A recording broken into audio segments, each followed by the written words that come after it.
Once upon a time, beneath the gentle sway of willow branches in Lavender Meadow, lived a bunny unlike any other. Benny the bunny was known across the fields for his snowy white fur that shimmered in the sunshine, his glossy green eyes full of cleverness, and his impeccable sense of style.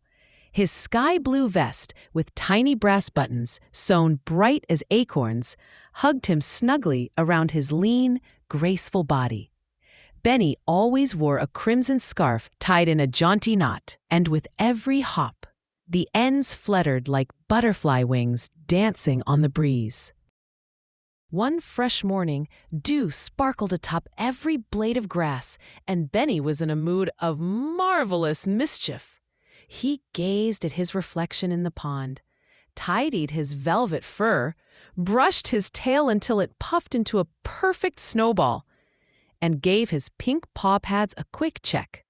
"Ah," thought Benny, admiring himself, "today feels like a splendid day for adventure. But even an adventurer needs armor." Suddenly, inspiration struck him. A shiny green oak leaf had fallen beside him, glistening with drops like tiny jewels. He picked up the oak leaf, and with a deft flick of his paws, Benny shaped it into a knight's helmet. He set it atop his head, the stem poking out like a noble plume, and tipped it confidently to one side. He inspected his dashing look in the pond and felt bravery bubbling up inside. "Sir Benny the Bold," he declared, "ready for knighthood, ready for heroic deeds." As Benny hopped into the meadow, he practiced his knightly stance. His ears stood proud, one slightly bent at the tip, as always. Perhaps Sir Benny's battle scar, he imagined. The meadow was alive with sounds. Bees buzzed as if trumpeting his arrival.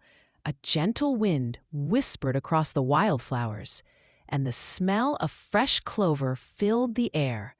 Benny marched on, cape, or rather his scarf, fluttering, helmet shining, off to seek adventure.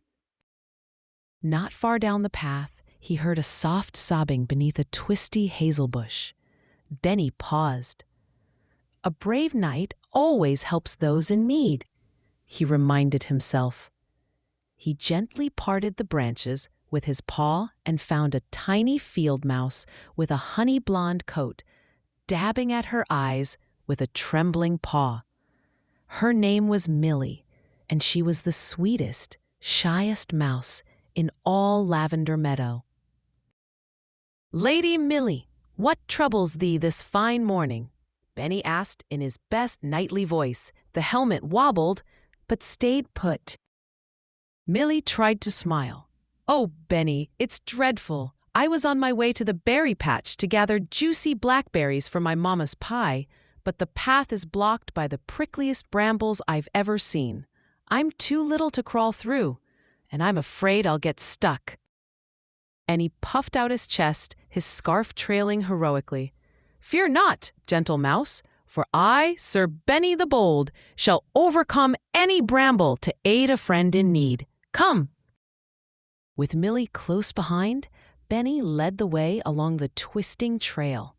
The sun climbed higher as they walked, painting dandelions in gold and making Benny's fur sparkle like spun sugar. Soon they reached the edge of the berry patch, but Millie was right. The thicket of brambles crisscrossed like a wall of green and red, sprinkled with berries and sharp thorns gleaming in the sunlight. Benny inspected the fortress of brambles. "A true knight thinks before he charges," he said wisely. He felt around in his vest pocket, where he kept all sorts of helpful oddments: a length of string, a button, a tiny mirror, and a smooth pebble. He pulled out the string and tied it into a loop, thinking hard. He searched the thicket's edge and spotted a gap just wide enough to squeeze through, but low and tricky to spot.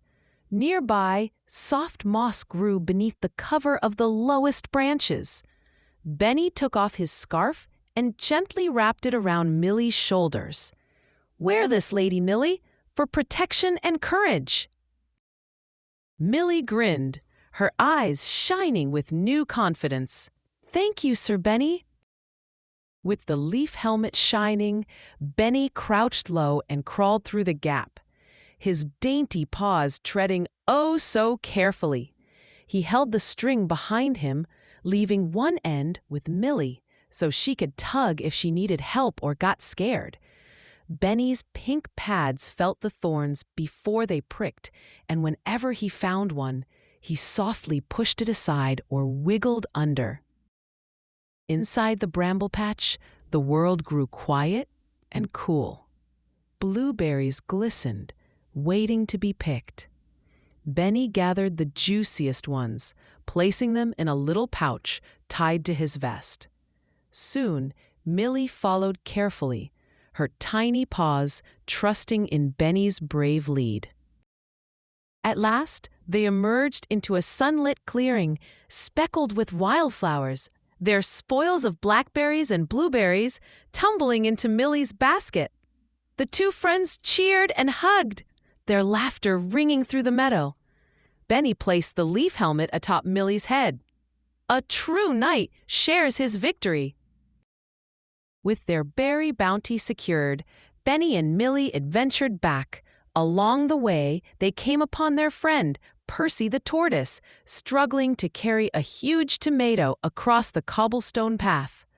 Percy's shell was forest green, speckled with gold. He moved very slowly, and the tomato wobbled atop his shell. "Oh dear, I do believe this will never make it to my supper table," Percy sighed. Benny, still in noble knight mode, tiptoed forward. "Sir Percy, let us lend you aid. No quest is complete without helping a comrade in need. Millie, steady the tomato on Percy's left. I'll lift the right." Together they made an excellent team. Millie guided from the side, Benny balanced from the back, and Percy marched on with his tomato, proud as a king. Birds chirped encouragement from the branches overhead, and the scent of blooming honeysuckle filled the air with sweetness. By the time they reached Percy's burrow, the tomato was safe and sound, and Percy offered his thanks. "Sir Benny, Lady Millie, your kindness makes all quests bright." Benny's whiskers twitched with pride. The sun was starting to dip, painting the sky in honey orange and powdered sugar clouds. As they parted ways, Benny set his leaf helmet gently on a post outside Percy's door, a sign of victory and friendship. His scarf was safely tied back around his neck, and he and Millie skipped off to the mouse family's cozy burrow in the roots of the old oak tree. There, Millie's mama gave them both a slice of warm berry pie. The filling was tart and sweet, and Benny's nose twitched in delight at the delicious smell. Millie beamed at her friend. "Benny, you were the bravest knight in all the meadow. Thank you for helping me." Benny smiled and took a big, berry juicy bite. "Adventure is wonderful, but helping a friend is the grandest quest of all." The sky dimmed to twilight, fireflies twinkling, and Benny hopped off towards his burrow, scarf fluttering, vest buttoned up just right. He felt sleepy after his brave deeds, but most of all, his heart was full of happiness, adventure, and friendship. What more could a little bunny wish for? And so, beneath the glowing moon, Benny the bunny, sleek, shiny, and ever so bold, dreamed of more quests, more pie, and more moments shared with friends. For in Lavender Meadow, every day brought a new tale, and every friend made every adventure all the richer. The end.